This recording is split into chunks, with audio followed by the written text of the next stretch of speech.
Galit na galit ka sa cobra dahil alam mong ito'y nakakamatay. Akala mo kapag nakita ka ng ahas, mabilis kang susugurin at tutuklawin.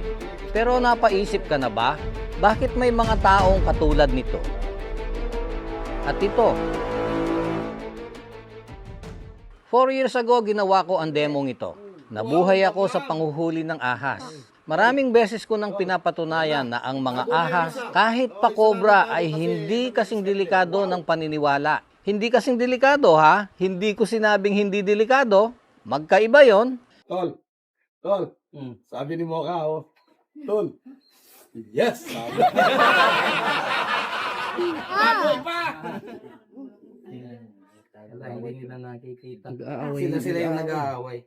Gusto kong mawala sa atin ng sobrang takot. Gusto kong makilala ng lahat ang tunay na characteristics ng mga ahas dahil kasama natin sila sa paligid. Kung kilala natin sila, alam natin kung anong kinakain nila, saan nila gustong maglagi, ano ang ayaw nila. Ang pag-iwas sa mga aksidente ay mas madali.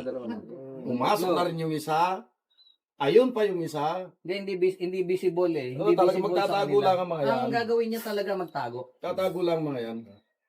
Teka, baka pala akala may balot yung paa ko, nakapantalon ako, wala po. Ang pangil ng cobra, yung malalaki, halos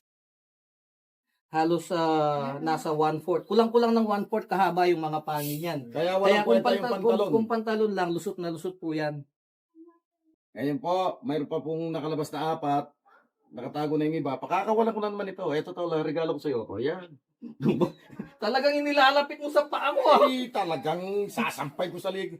Ba't ayaw kumagat? Walang yaka. Ba't daw ayaw kumagat? Kasi nga hindi traidor. Kaya hindi kumakagat. Ay, pala. Hindi, talagang gusto mo siya makagat. Sasaw kayong matanda ngayon. Gusto niyo makagat ng Gusto niyo cobra. makagat. Ilan na ba yan? 12. 12. Ah, pang 13 yan. Pag-tres ito na ang tatapos. Sa show na to. Ayan mga bro, napapansin niyo po. Hindi malinapitan si Larry para tuklawin.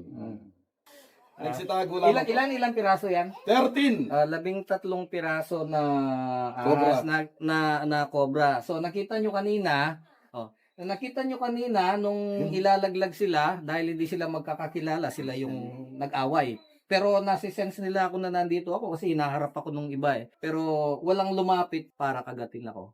Hindi ibig sabihin na dahil ganito pala ang tunay na karakter ng ahas, ay gagamitin na rin natin sila sa pagpapasikat. Para sa views, sa konting kita, ang ganitong gawain ay pang-aabuso sa kalikasan. At nakita na natin sa kasaysayan.